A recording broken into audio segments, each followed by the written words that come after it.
जय श्री राधे महाराज जी। महाराज जी, मुझे मेरी पत्नी के प्रति बिल्कुल भी आकर्षण नहीं आ रहा। दूसरी स्त्रियों के प्रति मन आकर्षित होता है। नहीं मन को होना चाहिए। समझाना, नहीं, किसका समझाते प्रश्न है? समझाते थक गया। हाँ, नहीं, बिल्कुल नहीं होना चाहिए बच्चा। खास बात समझो तुम, देखो अब खास बात ये है कि ये चमड़ी का खेल है। यहाँ मलाशय, मूत्राशय है।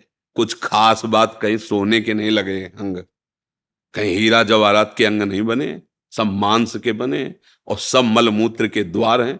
केवल वो बुद्धि मलिन हो चुकी है, इसलिए आकर्षण है। तो उस आकर्षण को मिटाने के लिए हमारे शास्त्र ने पाणि ग्रहण संस्कार ब्याह का, कि आप सीमित होकर करोगे तो एक दिन आपको अपने आप वैराग्य हो जाएगा।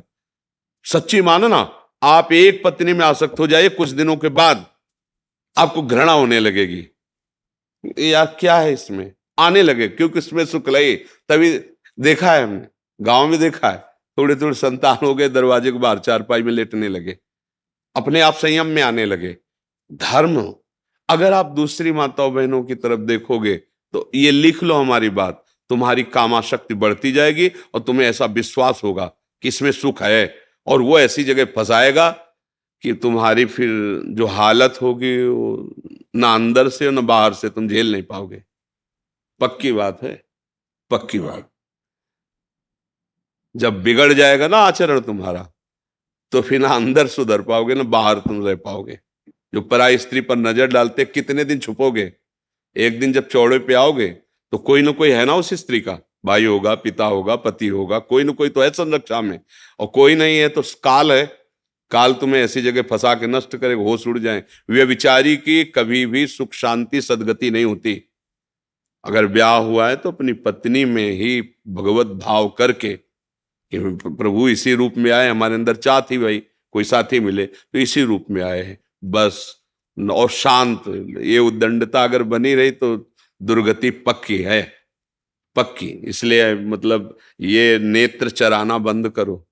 ये नेत्रों को जो चराना होता है ना, हाँ, ये दैवी शक्ति है। जितना बुरा देख करके सोचोगे उतने तुम्हारे सुकृत नष्ट हो जाएंगे और आगे तुम्हें दुख मिलेगा, पक्का। इसलिए बहुत होश में रहो, बहुत होश में। जरा सी गलती तुम्हारे कई जीवनों को नष्ट कर देगी। देखो, एक बीच में हमें किसी ने बताया था कि वहाँ कोई स्कूटी से लड़की जा रही थी, उसकी स्कूटी खराब हुई और चार लोग ट्रक वाले ऐसे खड़े थे, उसको काम दुकान जानते हैं, ले गए और गंदे आचरण करके तेल डाल के उसे जला के मार दिया।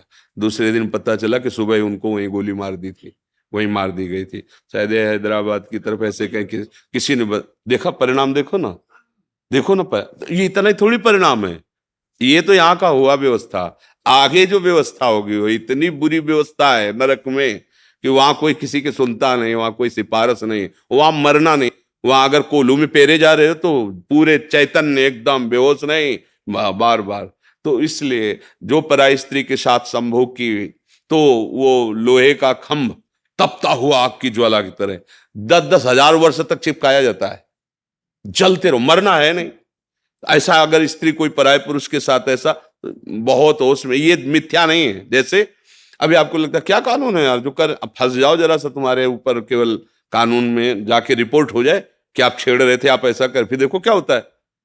अगर आप प्रमाणित पाए गए तो आपको सजा हो सकती है, आजीवन कारावास या जो भी दंड मिल सकता है। तो है ना दंड विधान, तुम्हारी मनमानी से थोड़ी है। ऐसे ही ये भागवतिक दंड विधान जो नरक है, अरे कहां नरक स्वर्ग, ऐसा नहीं है। जेल है ना भारत में, दंड विधान है ना। अरे बोले कौन देखता है किसकी, तो जब यहां से पकड़ के जाते हैं ना तो पिटाई चौराहे पे नहीं की जाती है। ऐसे नरक एकांत में भला है, वहां जाके सड़ाया जाता है। वहां सीसीटीवी से थोड़ी सबको भेजा जाता है कि देखो ये नरक का दंड मिल रहा है। ये शास्त्रीय विधान भैया, बहुत सबसे ज्यादा खतरनाक ये अपराध गिरा देता है।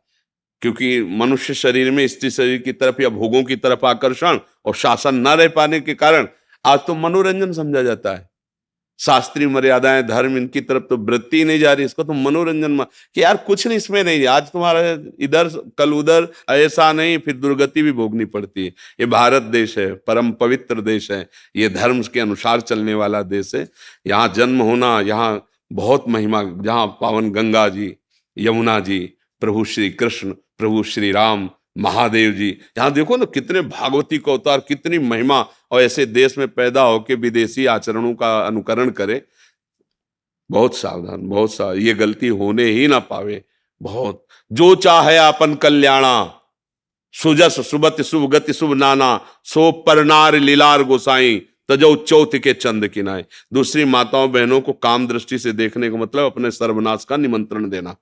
बहुत होश में, अगर कभी कोई ऐसा संयोग बनता है तो उसे हाथ जोड़ के समझाना होता है, नहीं नहीं नहीं नहीं, आप अपने धर्म से चलिए, मैं ऐसा नहीं कर सकता। जैसे उर्वशी जी अर्जुन को वहां स्वर्ग में, तो उन्होंने कहा आप माता कुंती के समान पूज्य, हम ऐसा नहीं। तो उनका जा नपुंसक को साफ स्वीकार कर लिया, गलत नहीं।